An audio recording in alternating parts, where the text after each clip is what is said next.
Waouh, je m'appelle Babacar Diop, Mbaye Diop, hein? Babacar Diop. Je suis n'est-ce pas, du bureau Tchada, président de la commission chargée de la formation des artistes. Je viens aujourd'hui participer au 11e festival, n'est-ce pas, de Mboro. Tout d'abord, je rends grâce à Dieu de m'avoir permis de participer à ce 11e festival. Un festival d'intégration qui a réuni aujourd'hui beaucoup de monde. Mais ce qui est particulièrement, n'est-ce pas, remarquable et qui mérite d'être noté, c'est ce que je pourrais appeler une grande première pour les artistes du Sénégal, mais pour le monde, n'est-ce pas, du théâtre sénégalais. Aujourd'hui, nous avons connu une surprise, mais une surprise très agréable. Je veux parler de ce parrain, n'est-ce pas, qui a finalement montré que la Teranga n'est pas que sénégalaise. Un Béninois qui réside à Mboro et qui a fini de prouver de par sa générosité que les comédiens méritent assistance et soutien. Et qu'est-ce qu'il a fait? Un grand geste. Il a octroyé 2 terrains à la compagnie, n'est-ce pas, de Mboro, qui organise ce festival. Ce qui me semble,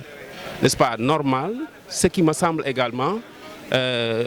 vraiment quelque chose à louer et à pérenniser, à encourager. C'est un exemple à valoriser, c'est un exemple également à montrer aux autres autorités qui peut-être ont beaucoup plus de moyens. D'aucuns n'ont pas peut-être compris l'importance de ce théâtre-là et qu'est-ce qu'il faut pour aider ce théâtre. Mais aujourd'hui, voilà un exemple de générosité. Voilà quelqu'un qui prouve de par sa générosité que la Teranga, justement jusque-là appelée Teranga sénégalaise, est aussi, ou bien peut être aussi béninoise. Je profite de cette occasion au nom de Tchada, n'est-ce pas, pour rendre hommage et pour remercier du fond du cœur, n'est-ce pas, ce parrain qui a soutenu, qui a montré la voie aux autres mécènes de Mboro ou bien de l'extérieur de Mboro qui pourraient apporter ou bien qui souhaiteraient apporter en tout cas, n'est-ce pas, leur soutien au théâtre, mais particulièrement aux comédiens. maa ngi tudd Samba Mballo nekk artiste comédien nekk tamit secrétaire général collectif des associations artistiques pour le développement de l'art dramatique Tchada. waaw déjà mbégte la parce que gis nañ ni depuis presque benn at defuñu ay activités populaires yi nga xamante ni comme sunu festival yi te FEICUM mooy festival d'intégration culturelle bu Mboro bi nga xamante ni waa Dekkal Cosaan ñoo koy organiser mooy festival bu gën a voilà gudd si ay at bu gën a màgg si ay at ci festival Tchada yëpp donc 11e édition la bi nga xamante ni déjà ñuy ànd ak mbégte parce que reprise la. Reprise de festival là ba pare mooy premier festival bi nga xamante ni ñu ngi koy def après Covid donc loolu déjà voilà lu am solo la ñuy gis ni tamit ren édition bu restreinte la parce que tout simplement dañoo invité ay groupe limité et représentation yi wàññi ko ci 3 jours au lieu d'une semaine pour que mu mën a jaari yoon et que ñu mën a tamit tàmbali li nga xamante ni mooy les activités populaires partout dans le Sénégal. waaw ñun am nañ mbégte lool parce que kii nga xamante ne mooy parrain édition bii nii dafa wone lu am solo ci mbir mooy mécénat théâtre dafa soxla ay mécènes dafa soxla ni nga xamante ne dañu mën a jàppale groupe yi ci localité yi dafa soxla tamit ñu am politique de développement local yi nga xamante ne autorité yi nekk ci localité yëpp gox-goxaan yi dañoo war a jàppale groupe yi donc su fekkee parrain bi dafa vraiment def geste bu mel noonu war nañ ko magnifier di ko wax tamit ñi nekk ci Sénégal yëpp que ce soit ay politique que ce soit ay chef d'entreprise war nañ vraiment valoriser mécénat boobu noonu pour que activités culturelles yi ñu mën a leen di financer ñu mën a tamit am lu bëri ci wàllum koom pour groupe yi ak comédiens yi. waaw mbégte rek di bég rek parce que dama koy wax à chaque fois ñun lii suñu àddina la suñu àddina théâtre la mën nañu wax ne dañu tënk suñu àddina ci lii ku nekk da nga def choix ci sa àddina ñii dañu choisir nekk mécanicien ñii choisir nekk enseignant ñii choisir nekk médecin nous on a choisi d'être artistes on a choisi le théâtre comme métier donc ndajem théâtre bu mënta am dañu fay teew rawatina nag suñuy naataango woote fii ci Mboro yàlla def ren muy 11e édition bi je pense que fukki at ak benn du caaxaan donc lu nit organisé fukki at ak benn donc mën nañu wax ne bu fekkente ne xale la aussi mi ngi commencé dëgër carrément wax dëgg yàlla di am mbégte tamit di ñëw di fi dajeeg suñuy collègues artistes ñoo xam ne ñoo bokk métier bi ñu jógee un peu partout dans le Sénégal ñëw daje fii war fi def ñetti fan échanger ay spectacles des ateliers de formation ak yeneen yoo xam ne dinañu permettre ñu gën a mën a ñoŋal suñu théâtre bi. et avantage du festival yi aussi mooy échange bi fii am waxtaan bi fii am weccoo bi fii am suñu daje spectacle yi ngay seetaan mu am lu mu la yokk am lu mu defaraat si sa toogin ak si sa liggéey sur le plan artistique je pense que bu ñu fi daje daal. lu positif rek moo fi nekk et mbégte la à chaque fois ñu ñëw assister événement yu mel nii ndaje yu mel nii rawatina ci théâtre. Là aussi c'est une deuxième surprise parce que nous sommes dans un contexte particulièrement, n'est-ce pas, où les gens devraient être très très réticents pour, n'est-ce pas, converger vers Mboro. Pourquoi? Parce que simplement nous traversons des moments de crise. Des moments de Covid-19, n'est-ce pas, où chacun, en ce qui le concerne, est frappé par une crise qui est aujourd'hui mondiale, qui n'est pas que sanitaire, n'est-ce pas, qui est aussi conjoncturelle. Mais cela n'a pas empêché aux artistes de prouver encore une fois qu'ils avaient soif de se retrouver et de partager autour de ce théâtre, n'est-ce pas, qui les regroupe souvent, mais qui leur permet également de montrer combien, n'est-ce pas, cette famille du théâtre doit être unie et travailler autour de ce théâtre pour le développer. waa di amaat contentement bu rëy di leen loolu daf ñuy wàññil ñu rek affaire bi mi ngi avancé kon mën naa wax ni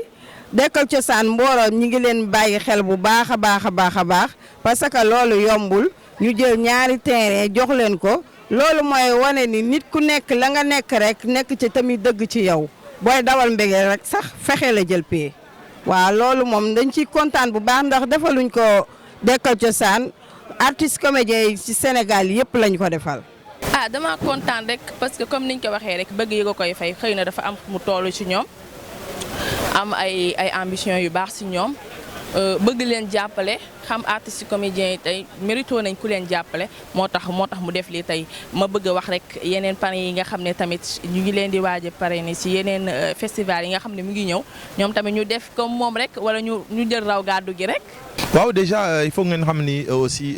at bi nga xamante ne toog nañ defuñu ay activités populaires Thiada dafa nekkoon ci ay formations ay activités yi nga xamante ni mënoon a permettre ñu respecter gestes barrières yi ak affaire yooyu wante sax ba léegi ñu ngi koy def. mais à partir de ces activités dañoo nekkoon tamit ci planification ak préparation bi nga xamante ni mënoon a préparer relance bu am solo donc loolu mbégte la ñuy retrouver troupe yi jógee fu nekk ci Sénégal ñëw fii ni Mboro pour nekk ci wàllum théâtre populaire parce que day am solo activité populaire yooyu ñu mën a permettre communauté yi di ko vivre di ko consommer ndax théâtre benn produit la bi nga xamante ni dafa bokk ci produit de consommation de masse yi nga xamante ni population yi dañ koy soxla donc indi ay artistes fii ni Mboro ay spectacle pour waa dëkk bi day am solo trop donc mbégte la ci ñun ñuy am retrouvaille bii ni ci premier festival après Covid bu Thiada. waaw en fait loolu mbégte rek lañ ci am je l'ai dit parrain bi mu ñëwee sànq wax naa ko aussi dafa am loo xam ne ñun su ko nit defee ak kum ko mënta defal ci njabootu théâtre rek dafay mel ni ñun lañ ko defaral loolu dafa am lu mu lancé lu mu wane et je pense que ne loolu normalement les maires dañ ko waroon def parce que. Thiada tey nekk na kuréel goo xamante ne mu ngi dans les 14 régions du Sénégal di kuréel boo xam ne par exemple daje na lu war a mat 3000 membres ñu ciy liggéey donc kuréel gu mel noonu jaadu na dëkk bu mu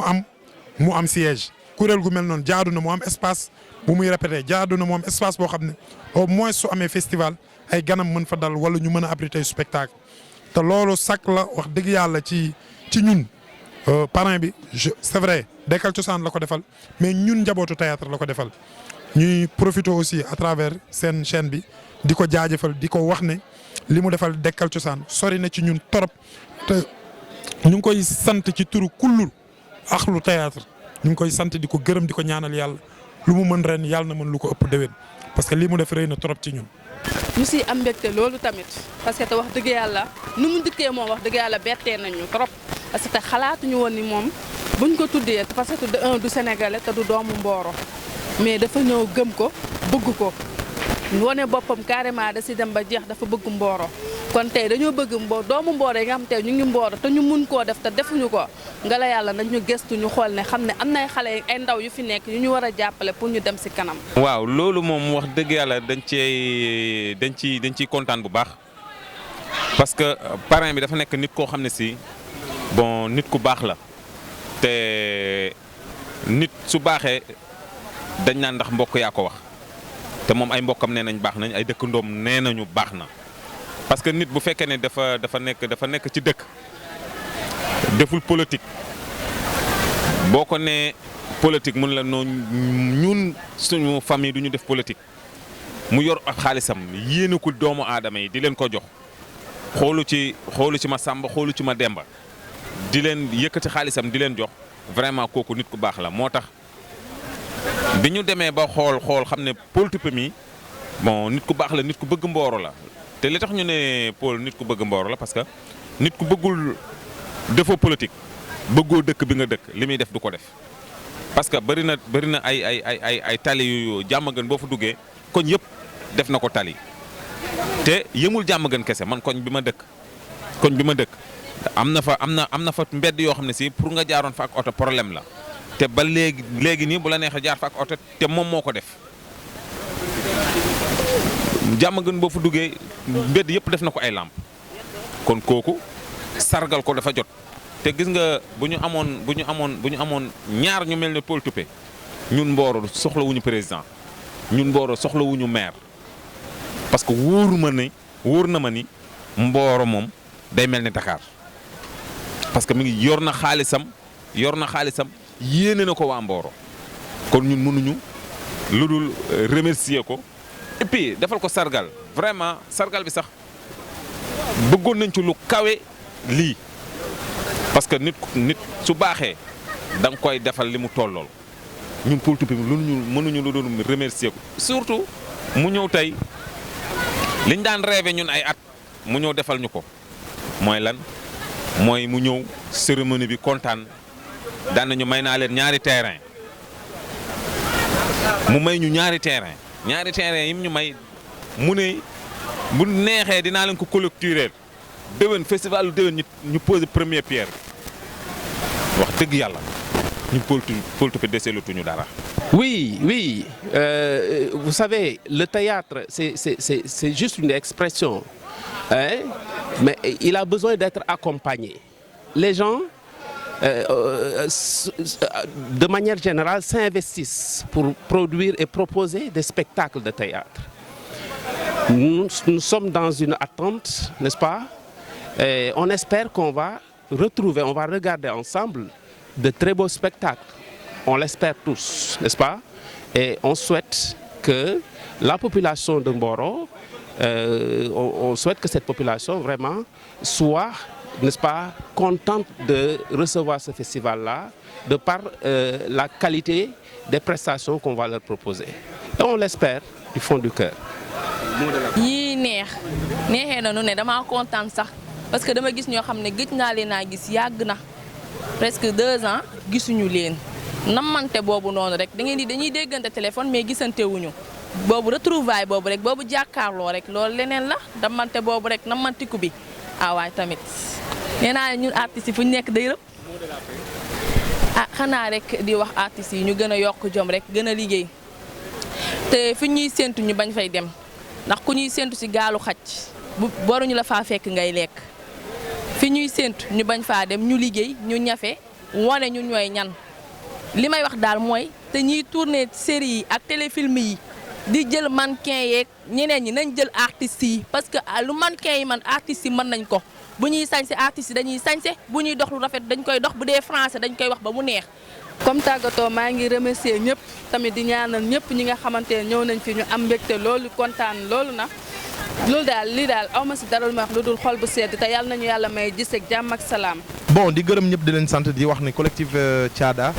mooy benn fédération de théâtre populaire bi nga xamante ne muy valoriser activités populaires yi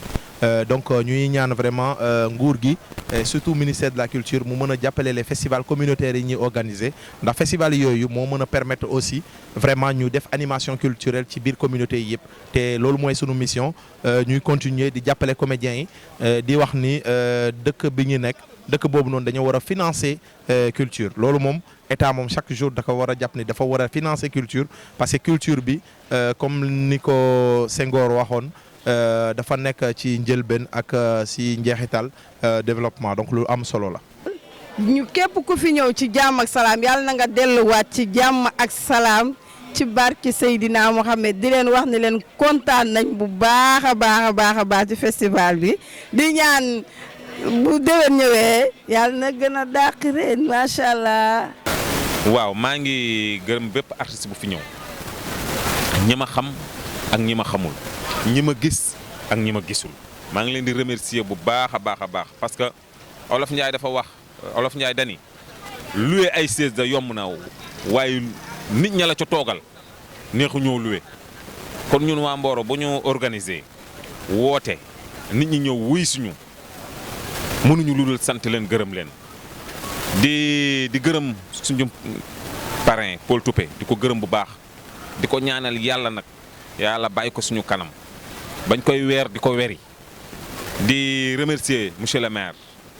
wax dëgg yàlla ñu ngi koy remercier bu baax a baax a baax a baax a baax GCO ñu ngi leen di remercier bu baax parce que dañoo jàpp ci combat bu baax nag li mbër yi di wax jàpp nañ ci combat bu baax. mot de la fin.